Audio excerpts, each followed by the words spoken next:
Host Sean Lennon here with the Fightlete Report, and we are here on a warm, sunny afternoon here in Chicago. Mike Straus joined me from where he lives in Plano, Illinois.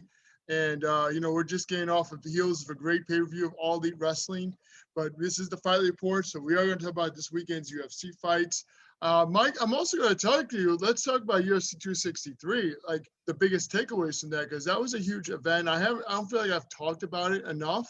Obviously saw Charles Oliveira win the UFC lightweight title against Michael Chandler. And, obviously Tony Ferguson lost to Beneil Dariush. So give your thoughts on that. And you'll see the talking shop on the Fight Report. Mike Straus at Chi-Town Hustle. That's at HUSSLE, right? Hustle. And make sure that you follow him on Instagram, Twitter. Yep. Ryan for Low Kick MMA now. So congratulations on that. Everybody can check out your content, and you're getting into the pro wrestling thing with me. We'll have you at Warrior Wrestling tomorrow night.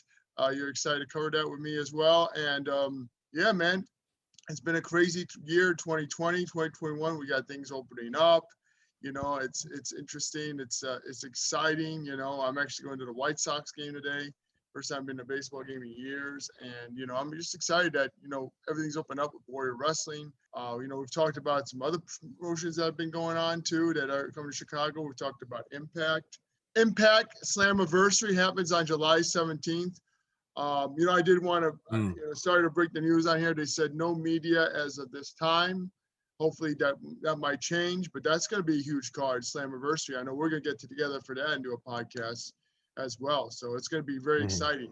So let's get right into it. UFC 263, I feel like we need to create a separate name for when we do a podcast, me and you. Like, we're doing a lot of podcasts pretty frequently, so we got to come up with like our own name when it's just us two. Because we do MMA, we do pro wrestling, everything. For sure. But we go back to UFC 263. What do you think of the performances of Michael Chandler and Charles Oliveira?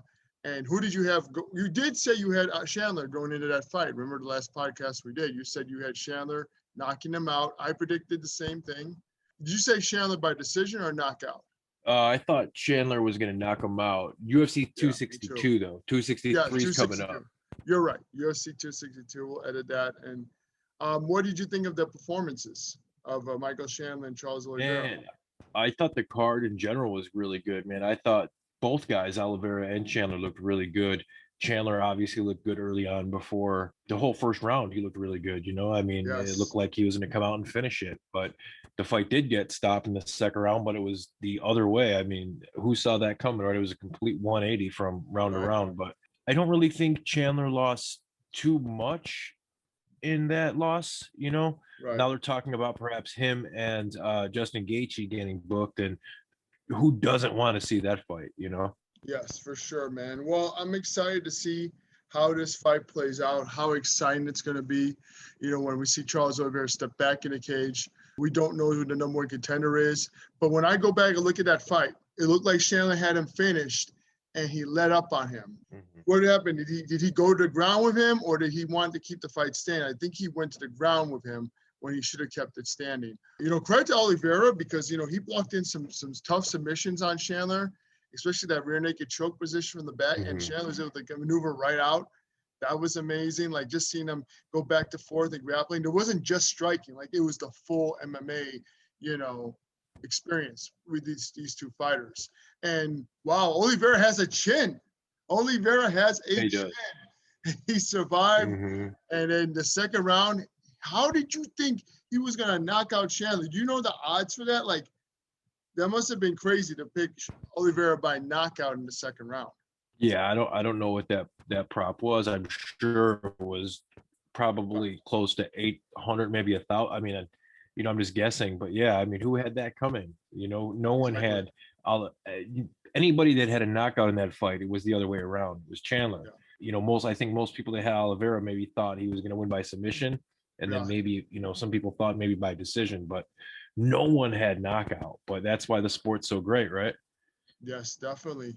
So moving forward, we talk about UFC Fight Night happening tomorrow. Going to be an exciting show. Before we get there, though, we do have to talk about Ferguson. And where does he go after the loss to Beneil Dariush? And you said you had Dariush winning by decision as well. Yeah. Yeah. I did too. Why decision? And why do you think we picked decision and not submission? Because it looked like he had Tony there locked in with that arm. I think he had an arm bar on him, right? He had him in a bunch of trouble, but Tony's Yes. just that kind of a guy that even if you break his arm, he won't stop. He'll just, it's the referee that literally has to stop his fight. So that's why I picked Dariush by decision, because I kind of figured it would pretty much go how it went.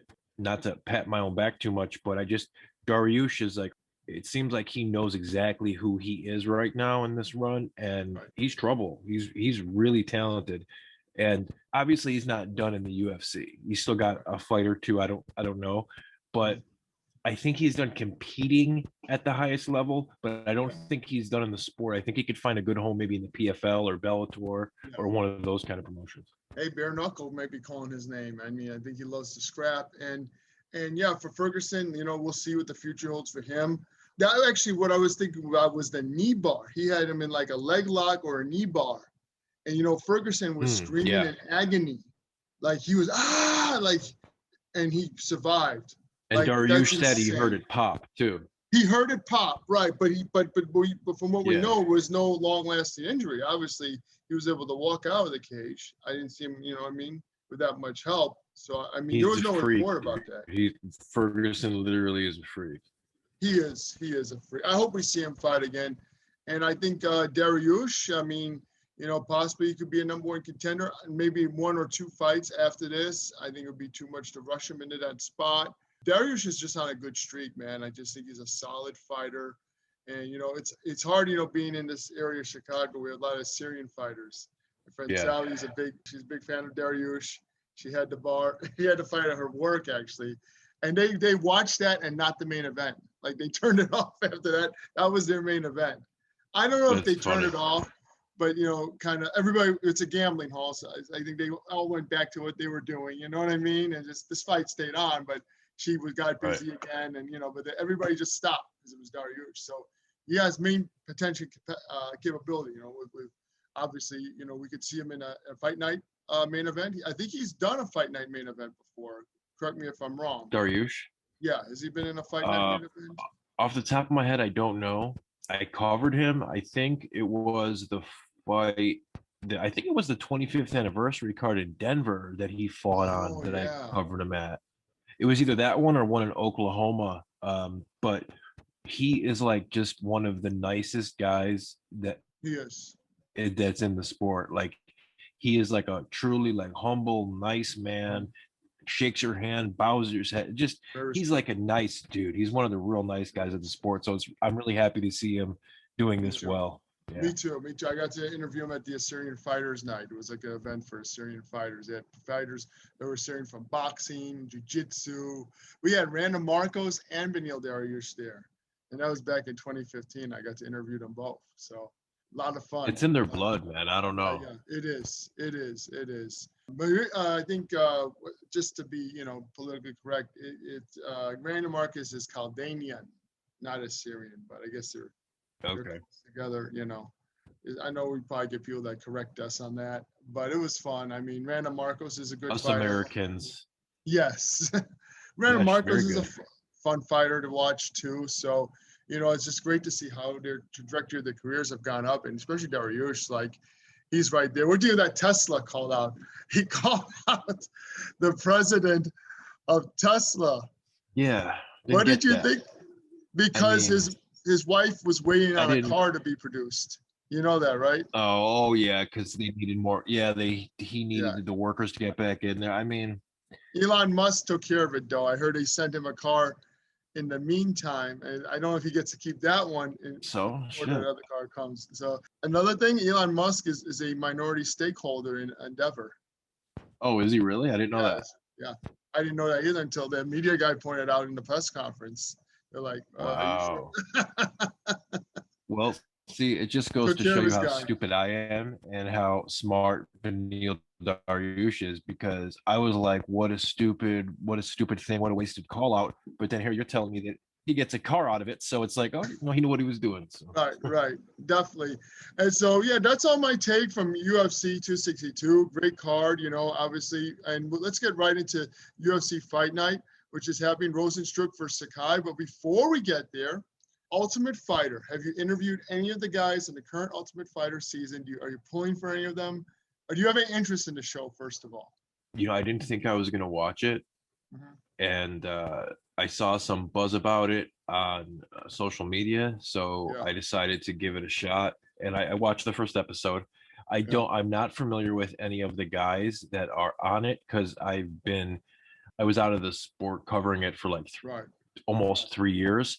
But I am back in it now, covering it with Fan-Sided MMA. I'm still waiting to write my first article. I'll share it with you once it gets going. But I'll be doing a bunch of things, from fighter interviews to looking to get on a couple more sites. I'll keep you in the loop. But nice, and you're always welcome to join us at Fightlete. One of the interesting stories is Vince Murdoch. He was signed to the UFC and he had to pull out because he had a serious brain disease. Oh, really? I forget the details on that. And I want to get into it in my article. And he trains at Team Alpha Male. And so think about that. He's been out from 2019 till now. Wow. Because he had this, and then he gets his next shot at Ultimate Fighter. And I think that's like the most interesting story, like what he had and what he had to go through and what he had to endure to get back.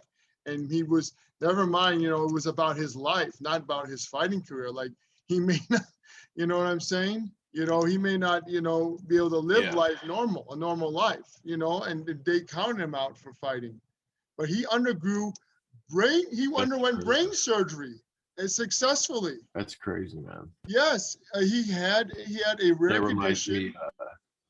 Oh yeah, it results in narrowing of the artery to the brain, which can result in strokes. Only 20 years of age. So back in November of 2019, that's rough, man. He had the surgery, and he hasn't fought.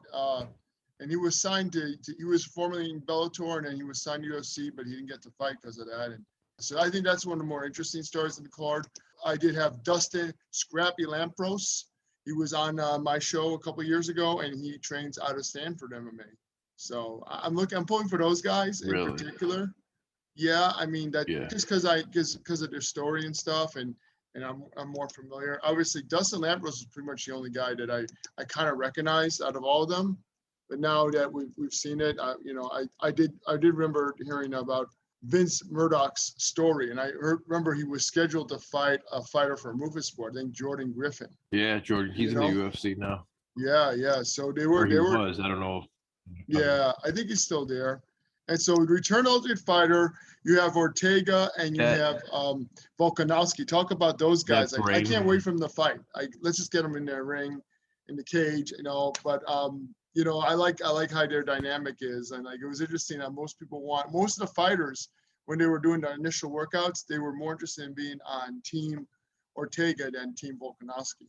Well, that's the way they edited it. Yeah, that's definitely the way that it looked after the edit. Right. Yeah, I really want them to fight too. It was supposed to already happen, right? And then they got injured, so it allowed them to actually be the coaches for the show. Yeah, I was a big Volkanovski guy when he was coming up, but I think that last fight, I don't know. To me, that last fight with Max Holloway, to me, there's a question mark around it. Yeah. So obviously he's the champion. I think he beats Ortega when they finally meet. You do? What do you think? I do. Ortega. Really? Ortega's really good.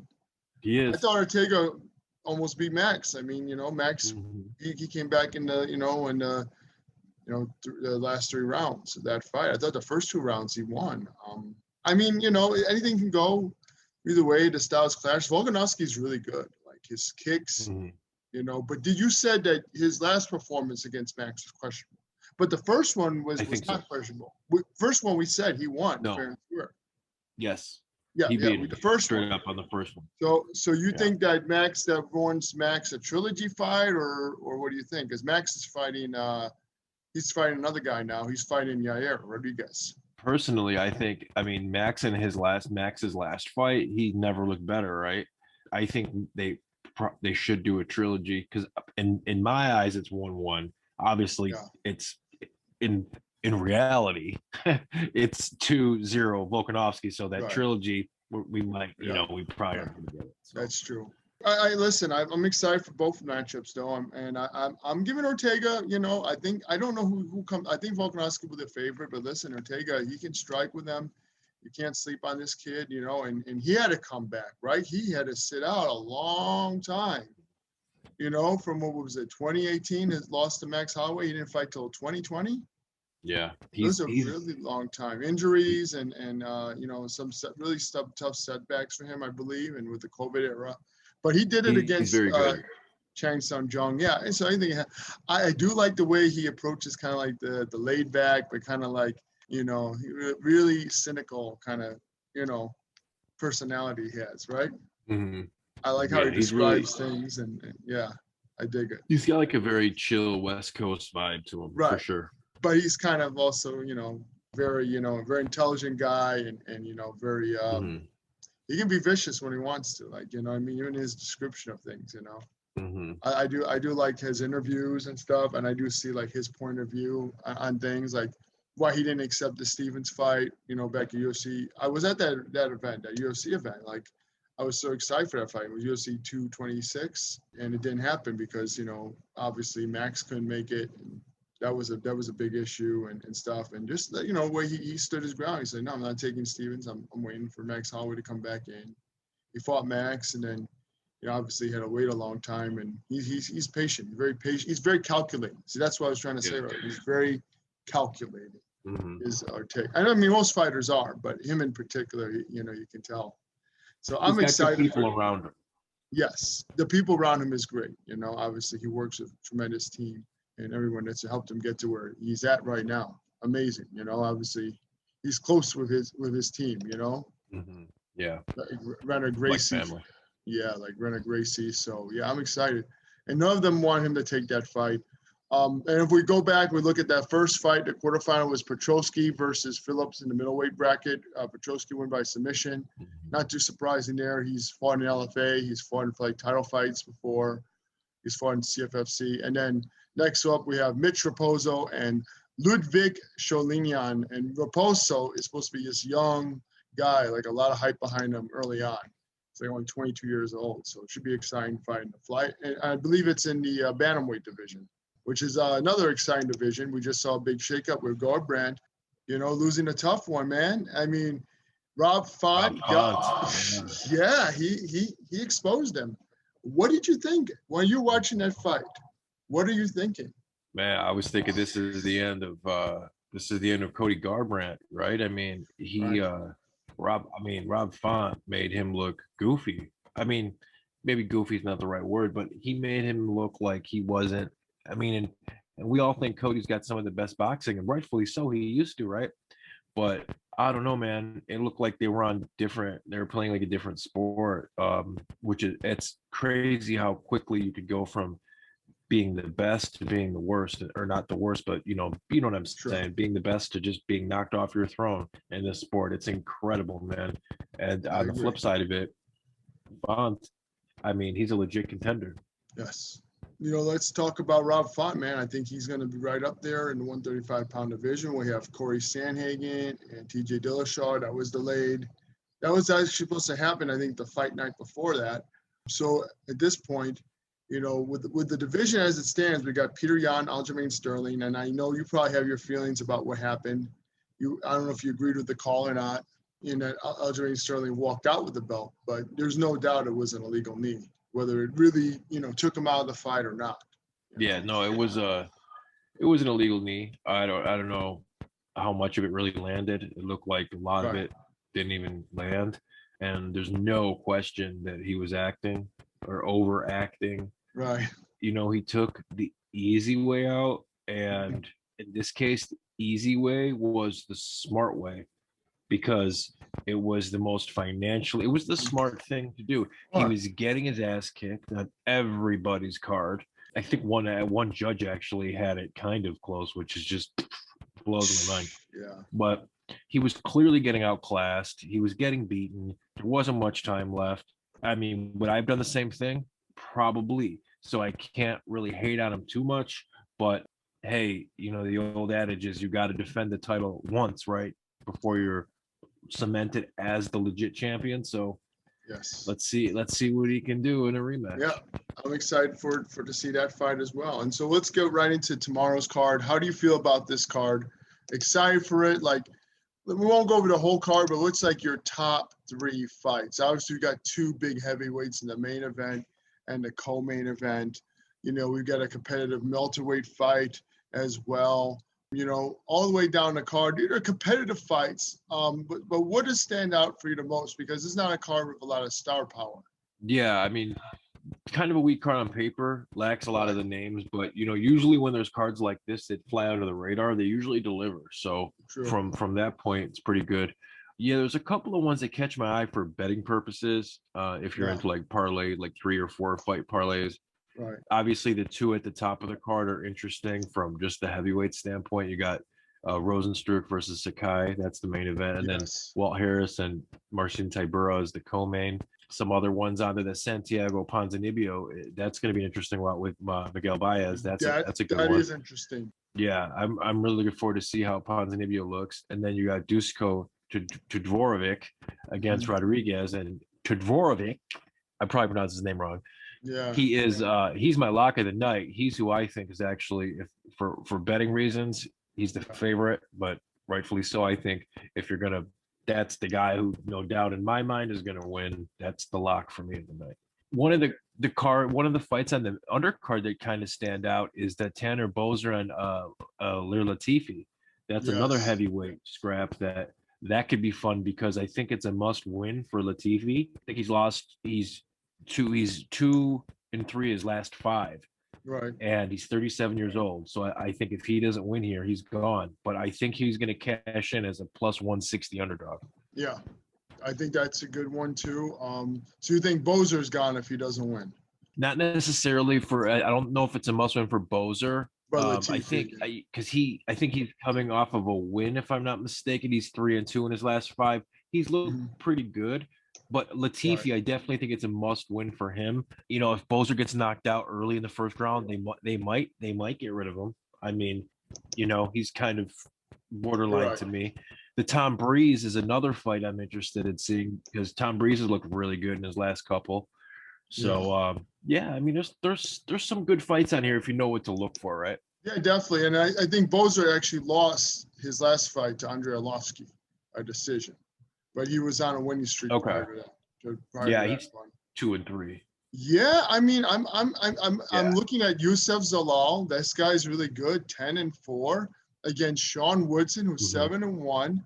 And Woodson is a guy that came in from the Contender Series. So I think Zalal did as well.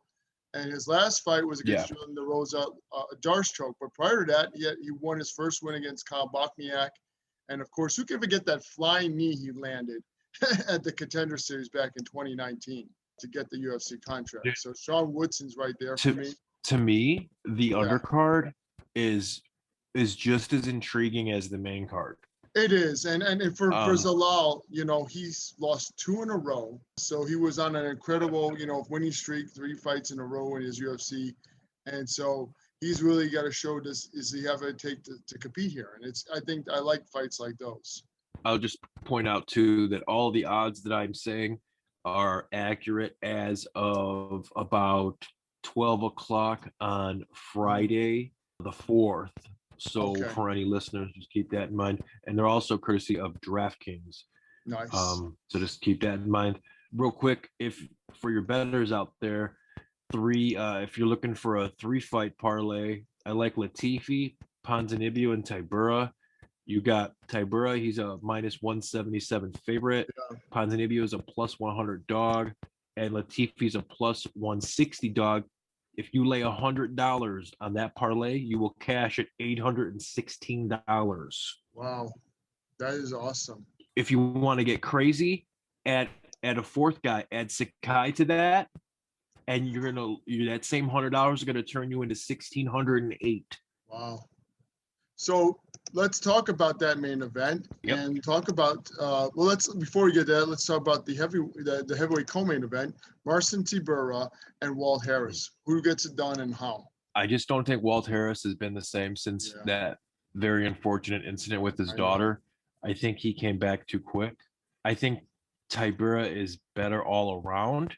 And I think he's probably going to use his grappling, get it to the ground, and soften him up, and probably submit him. That's my guess. I think so as well. I think that's what's going to happen, man. You know, I think we have some great heavyweights over at Professional Fighter League too.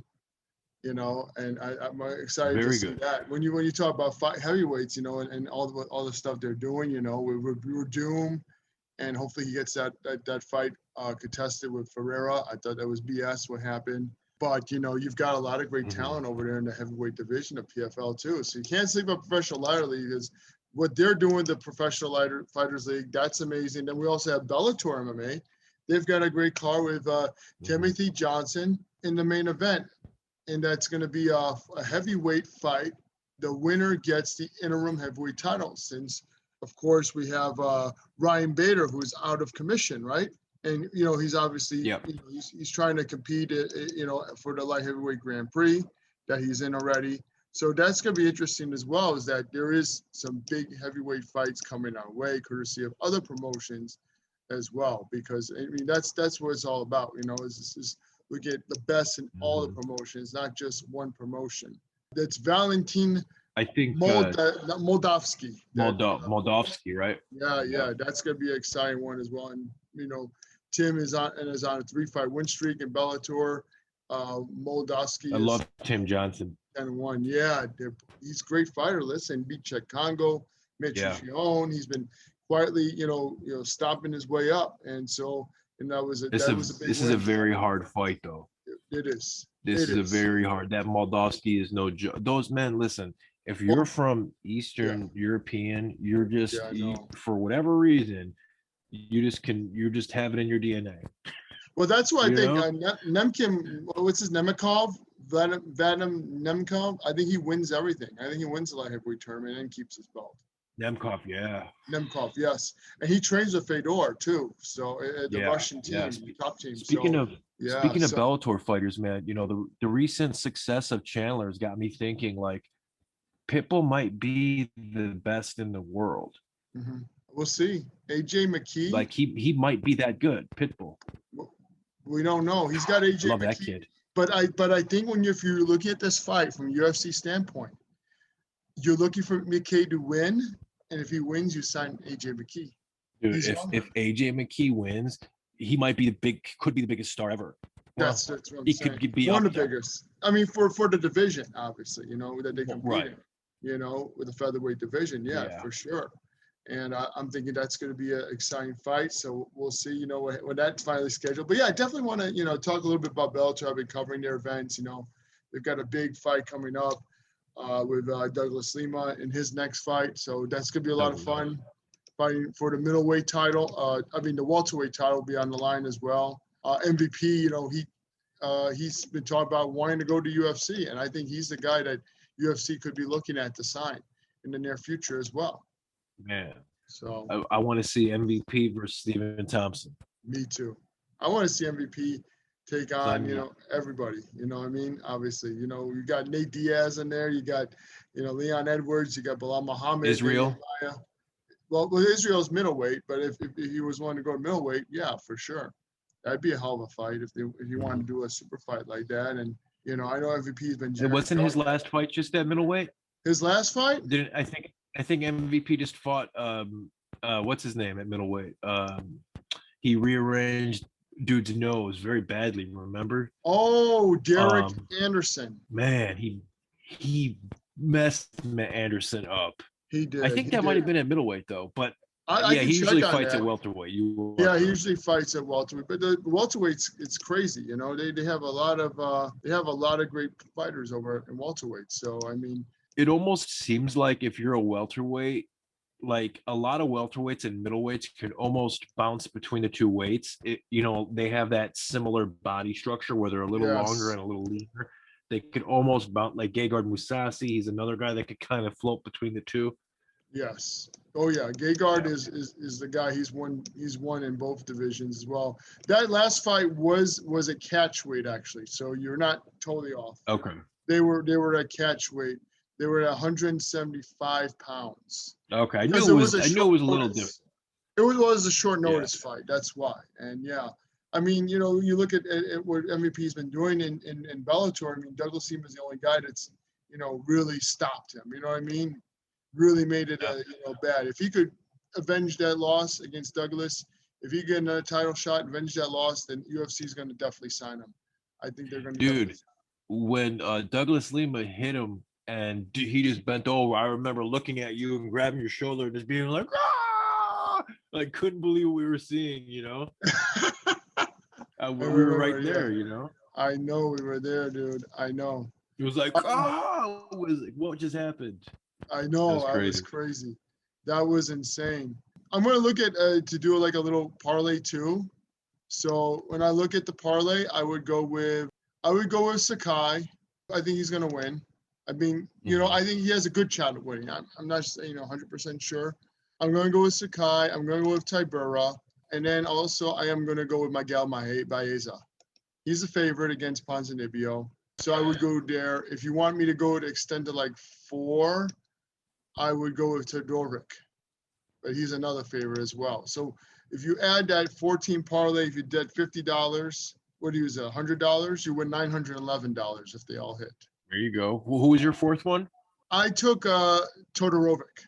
Yeah, he's my lock. Yeah, he's well, you said lock, and he is the favorite by a little bit. So I went there. I mean, on the prelims card, I guess Zalal, if you would add Zalal, that would make it, you would get $2,448. Look how it jumped up. It's because the likelihood of you getting all 5 right is like, it makes it that much harder.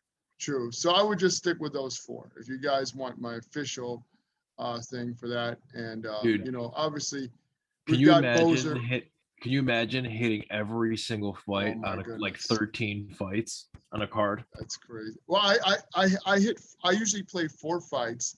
And for UFC 261, I hit all 4, you know, because of the 3 title fights. I went on a limb and I did pick, let's see, who did I hit? I had Uriah Hall winning.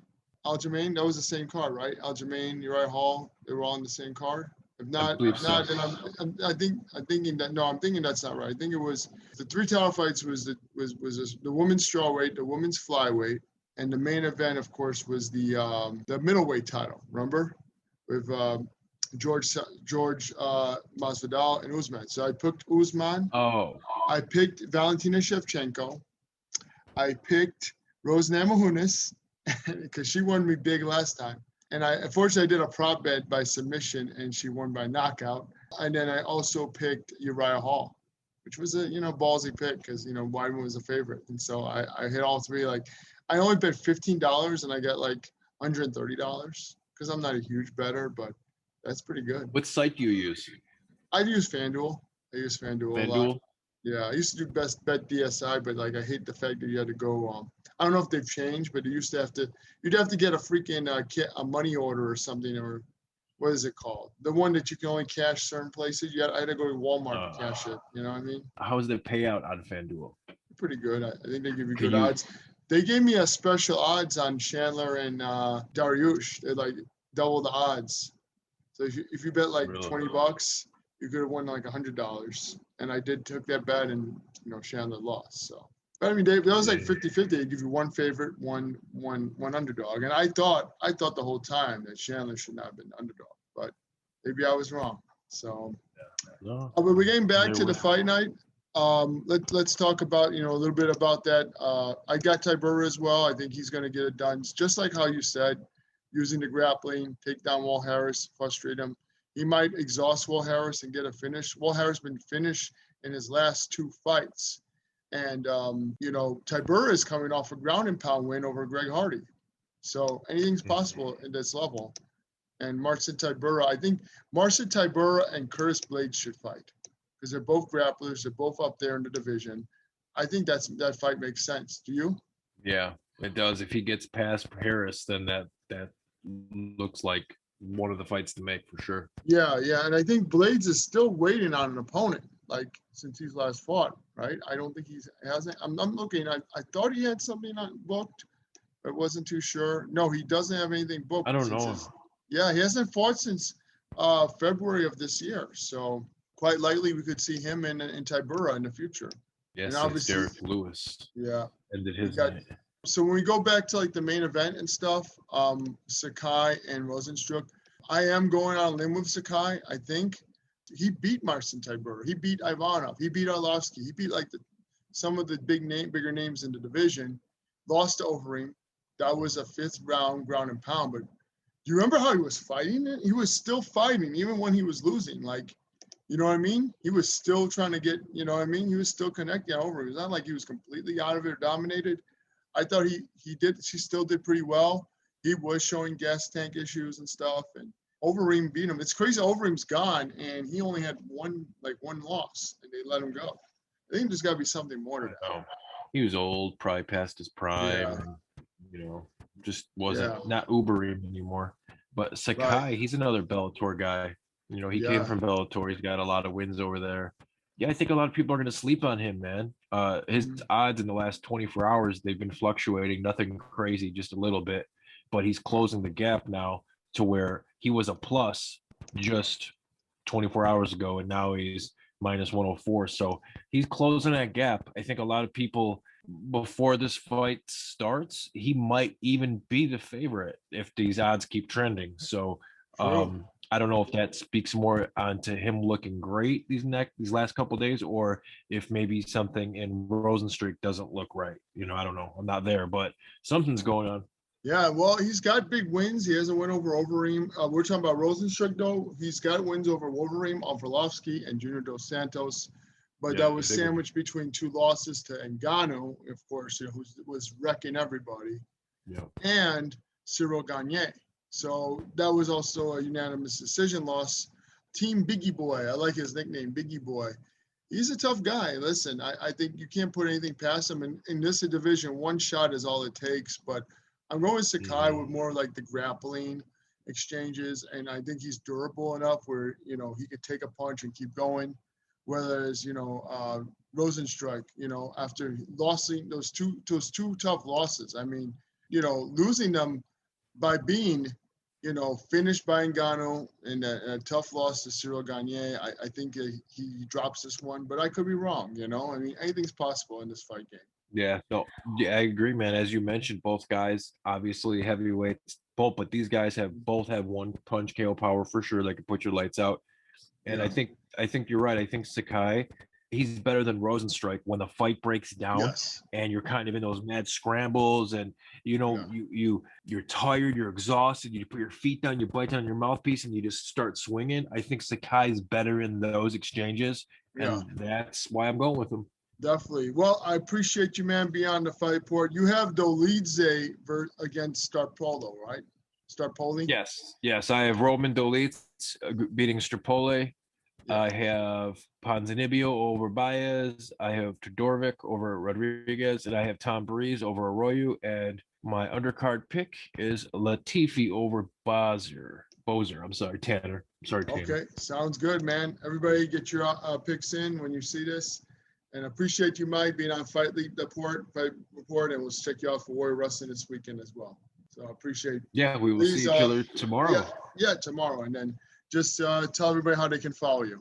My social media is easy. It's at Chi-Town Hustle. It's HUSSLE. And as we mentioned earlier, I'm getting back into the MMA thing. You could find my work in the very near future at Fansided MMA. And my interviews and all my content will be on my YouTube channel, which is Mike Straus or Michael Anthony Straus at Chi-Town Hustle Media. And I will keep you posted as to where I will sign on to next. Okay, sounds good. Well, Mike, appreciate you being on the show, man, and best of luck to you, man. And we'll see you soon. Thanks for having me, brother. Anytime.